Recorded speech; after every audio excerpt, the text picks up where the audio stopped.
And this is an important piece of information to me because I've seen it change lives. And he was talking to a young woman who was maybe 17 years old, and he said to her, "You need to stop being a young person in AA. Stop it. And just be a person in AA." Everybody in this room has a reason why they're different. Somebody's the tallest, somebody's the shortest, somebody weighs the most, somebody weighs the least, somebody got the most education. Probably people in here don't read too well. Everybody's got a reason why they're different. And if we embrace our differences, they will kill us. I say to you young people, stop being a young person in AA. Stop it. Just be a person in AA.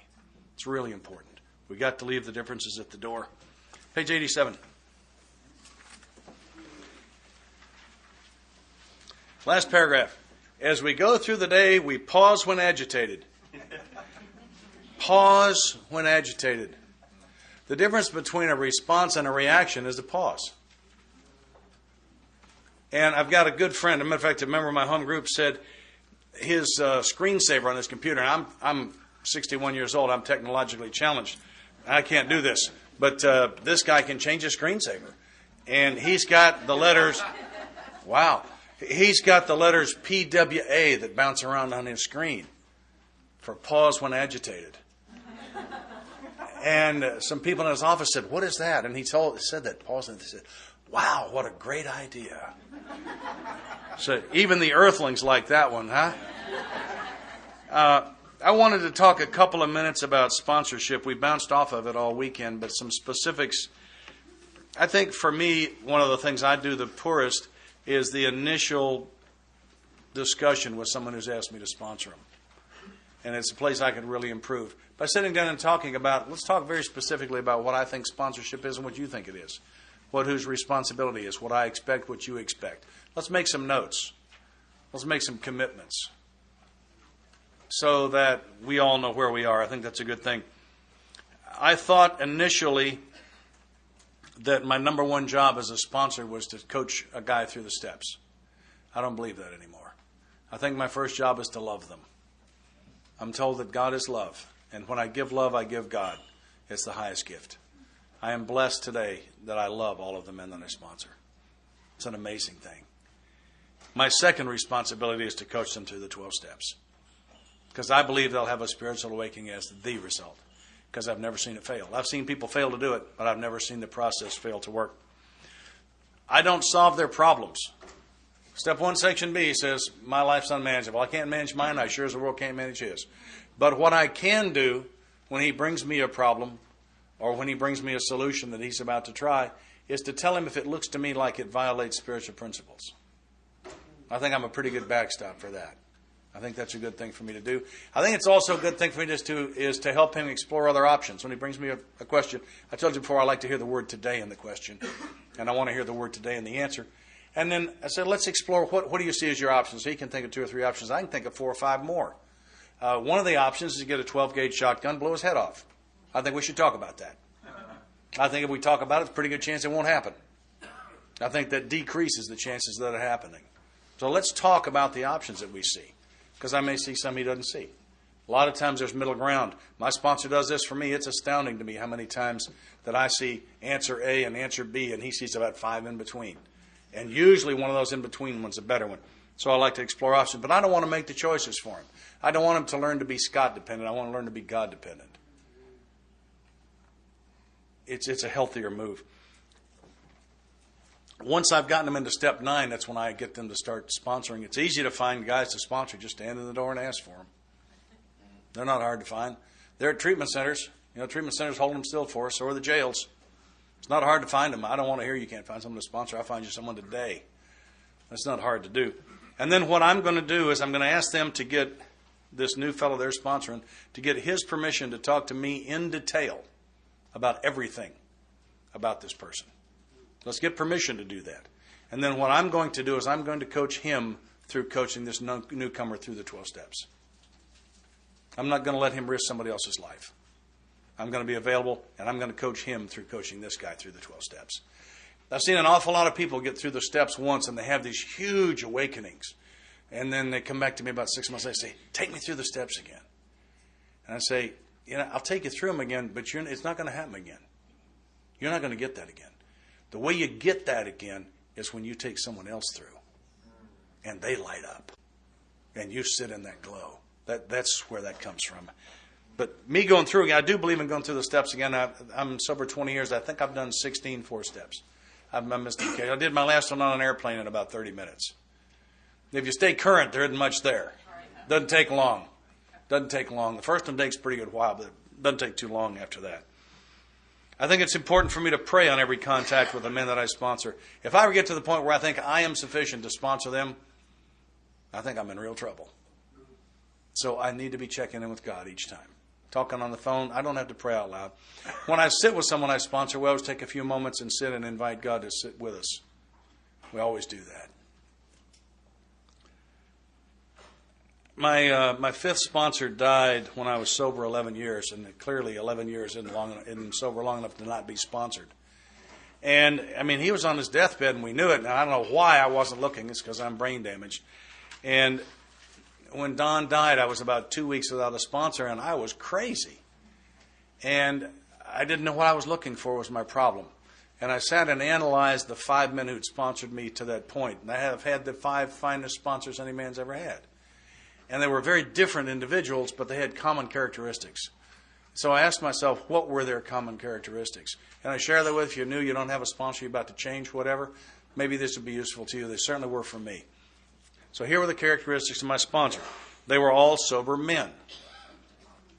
Now, I have seen men sponsor women and women sponsor men successfully. I can't be involved in that personally because I haven't seen an unattractive woman since the summer I turned 12 years old.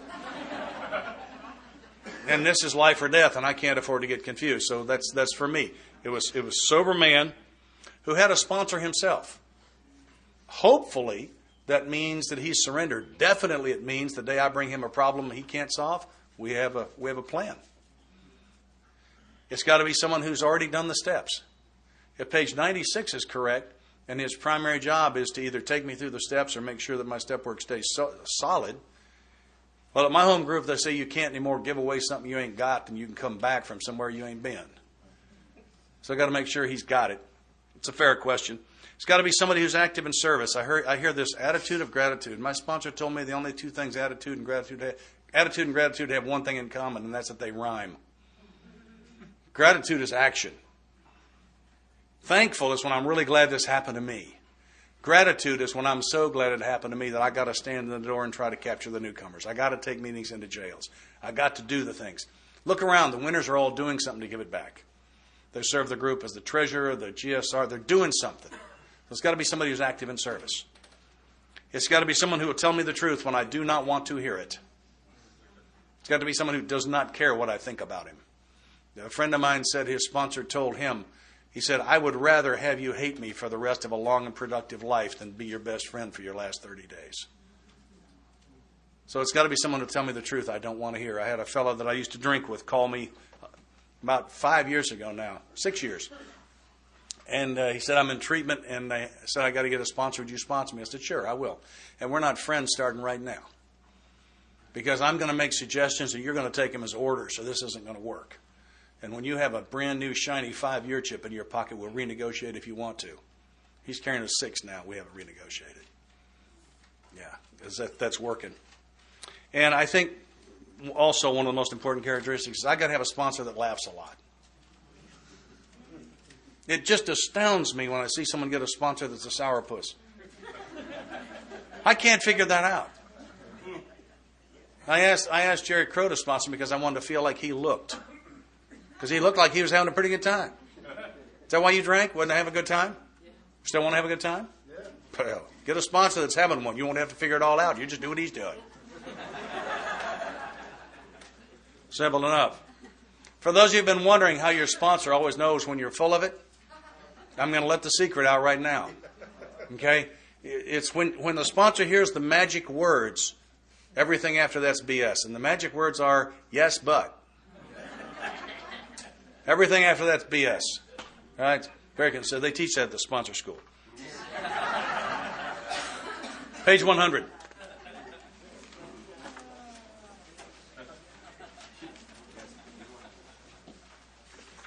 Top of the page. Both you and the new man must walk day by day in the path of spiritual progress. Both of us. Path of spiritual progress. All right? the journey, not the destination. If you persist, remarkable things will happen. When we look back, we realize that the things that came to us when we put ourselves in God's hands were better than anything we could have planned. I like to observe, it doesn't say when we look forward. It says when we look back, we see not that the things that we were able to extract from life through massive effort, but the things that simply came to us when we put ourselves in God's hands. I heard Chuck Chamberlain say on tape one time that it's my business to take care of God's business, and it's God's business to take care of my business. And when I hold up my end, He holds up His. Follow the dictates of a higher power, and you will presently live in a new and wonderful world, no matter what your present circumstances. Wow. Powerful, powerful stuff. I've stood before you in stocking feet this weekend. In the first session, we invited God here. And I think I could be standing on holy ground. And so I've tried to carry that in my heart, and I hope I have. I try to do little things like that to remind me. I invite God to ride with me when I'm in the car. Ride with me. I invite Him to go in with me. I sit in the car and send love into places I'm going into sometimes. It's a good idea. Miss Linda says, we are all members of one family, and our last name is God. Yeah. The Buddhists have a saying. They say the only way to get into heaven is to bring someone with you. I think that's in part what sponsorship's about. I really think it is. I want to thank that God publicly. I asked for an open heart Friday when we started up here. Boy, have I gotten it. It has been a beautiful thing for me. There's some great stuff up here, but the really good stuff's in here. And I've been able to touch the heart a lot of times this weekend. And I thank you for that. It's not always that way. And I think it's up to you. I think you're sending it, and I think we're getting it. I think that's what's happened. If you borrowed my God, which I invited you to do, and it worked for you, borrow them again. Try it again. I went to one of our mentors, as a matter of fact, is in pretty bad shape physically, and I was very upset. And what I see is that he's not going to be with us a whole lot longer. And I'm concerned about that. And I expressed it, I think, fairly well. I'm not doing it real well now. That, what are guys like me going to do when guys like him are gone, was the question. And I think it's the answer to, we've thrown an awful lot at you this weekend. And if we've thrown anything at you more important than here are the steps we took, which are suggested as a program of recovery, I don't know what it is. I don't know what it is. I think it's the most important thing we said. What he said to me, am I concerned at his loss, and what am I going to do? He said, I've been bringing you hands full of water. Go to the river. Go to the river. I want to close.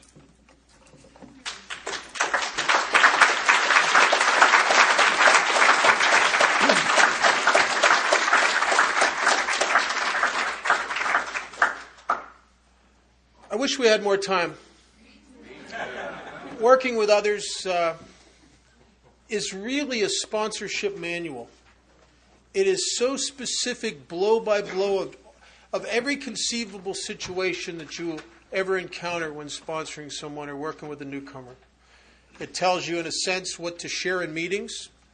It tells you, in a sense, how to relate to new people, the perspective to have. It cautions us not to do for them what God could do for them. And every newcomer, and myself included, when I got sober, I had overwhelming problems. And I wanted the people in AA to fix the problems. And instead, you want me to go to meetings and write an inventory and pray. And yeah. But look, I'm going to go to prison here, and I have no place to live.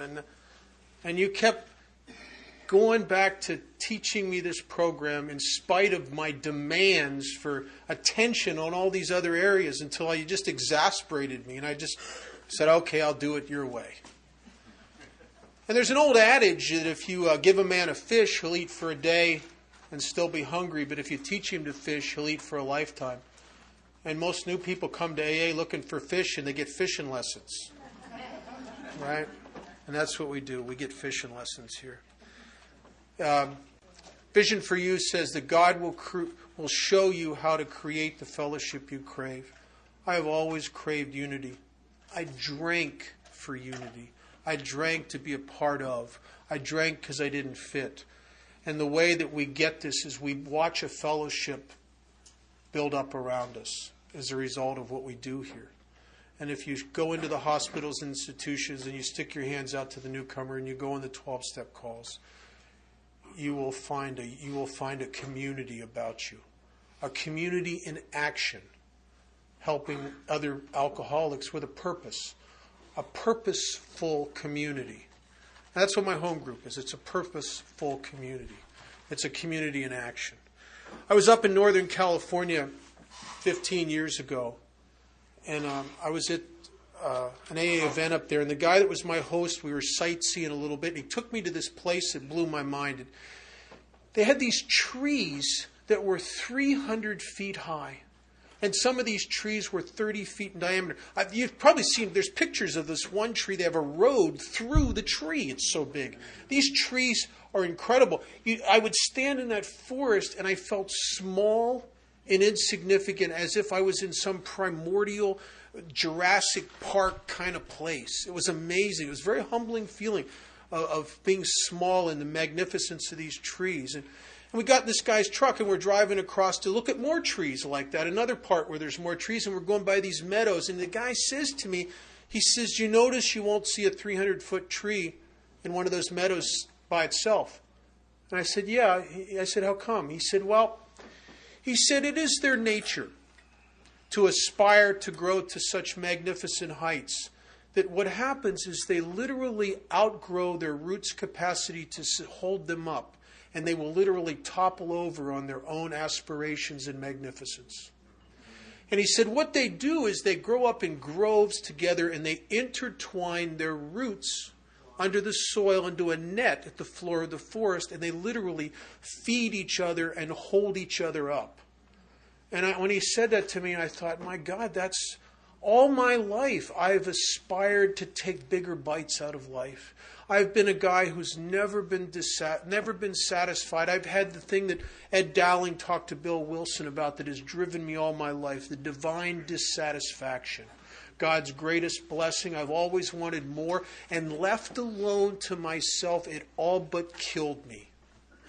And in your hands and in the hands of the disciplines of Alcoholics Anonymous and a fellowship in action, as I intertwine my life and my roots with you in a purpose, I am able to grow into my destiny, which has always been to aspire to magnificent heights. I cannot aspire to anything more. Everything less than my nature is doing time for a guy like me. And we all know what it feels like to be depressed and like we're doing time. And you've allowed me to grow into my nature. I've always resented people who read poems at AA meetings. I still do. And I'm going to risk being one of those guys I don't like. Because there's this gentleman right here, Samuel Shoemaker was, he wrote this. And he's mentioned a lot in AA literature. And he was Bill Wilson's spiritual advisor in New York in the very early days of Alcoholics Anonymous. And, not everybody in the Oxford group liked us. I mean, really. I mean, we were the drunk squad. We were, they used to say things to each other like, well, we shouldn't have been praying for tolerance because look who showed up, Right? I mean, because we were those people. We've always been those people, really. And we were those people in the Oxford group. And but Sam loved us. Sam used to watch Bill down at the Calvary Mission and watch Bill's dedication to helping the people on Skid Row. And it was his life. And I don't know, there's no way for me to know. I've tried to find out, and there's nowhere it's written why Sam wrote this poem. But I've always suspected he wrote it watching us because we did more of what he talks about in the poem than the Oxford group ever did. You got to remember that Frank Buckman's vision of this spiritual fellowship of the Oxford group really was catering to the rich and the wealthy and the captains of industry. One of his big fallings out with Bill Wilson is he wanted Bill Wilson to stop dealing with these Skid Row guys. He wants you to go down to Wall Street and look up some of your old connections. We want you to talk to these captains of industry down there because they'll swell our coffers with their. But these Skid Row guys, they're not going to do much for us. They have no influence and no power. But Bill's heart was with the alcoholic. Bill loved the people who suffered like he suffered. And I think Sam wrote this poem from watching us. And it's called I Stand by the Door. I stand by the door. I neither go too far in nor stay too far out. The door is the most important door in the world.